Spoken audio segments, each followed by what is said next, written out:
Hello everybody. Okay, we're gonna do a quick video blog. I just wanted to talk about a couple of things. Hopefully you guys are watching this because these also kind of iterate some of the changes that are coming to the masks. And we see here we have Mr. Paladin, so named by my friend Bolts, who donated a lot of money during my live stream, and we let him name one of the 3D printers. And over here is Mr. Rogue, which was so named by my wife because she loves to play a rogue. And then over here we have Mr. Warlock. Mr. Warlock is missing. Where is Mr. Warlock? Well, I will tell you where Mr. Warlock is. He's over here in a tent. Check this out. We can get the reflection here. Mr. Warlock has his own little house, and it's pretty cool. So what this thing does is, this is a tent that goes around the Karate Labs Ender 3s. And why is that important? Well, over here you can see a bunch of filament that was donated to me by a really good friend who I went to nursing school with. And she was really gracious to donate all this filament, not the gold stuff, but the blue stuff. And unfortunately, I was not paying attention. It was late. We had just started getting this whole thing rolling. I wasn't paying attention, and I said, yeah, buy that one. And she did, and it's ABS. If you're familiar with 3D printing, ABS is extremely finicky. It requires the room to be around the same temperature as the bed. And the bed in this case is 93 degrees Celsius. So that's a little hard to do. If you don't have that set up correctly, and the room is cold like it is right now in upstate New York, what you get is this.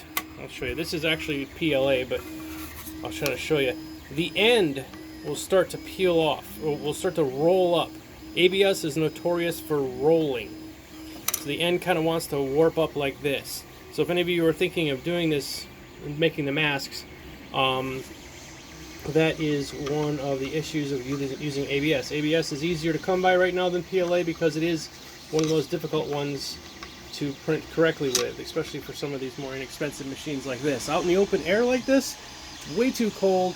The ends will bend up, the other end will bend up, and what will happen is as it's going back and forth like this, the nozzle will grab the end and it'll push it right off. And then if you're not paying attention, which you're probably not, you come back and there's just a ball of spaghetti here because the machine kept on printing and nothing was connected underneath.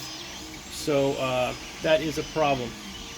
So what this tent does is keeps the ambient heat that's coming off of that bed is heating up this entire little box. It's actually warm to the touch right now where my hand is touching. It's actually quite warm. So it's nice and toasty in there, and that will help the ABS stay flat long enough so that when it prints it won't bend up and curl at the end. So I have plenty of ABS. This is a roll of ABS I already had, and then this is the stuff that was donated to me. And I also actually, I think I have a couple more rolls of ABS over there in my pile of dead soldiers. Also, if you notice, Priest is missing.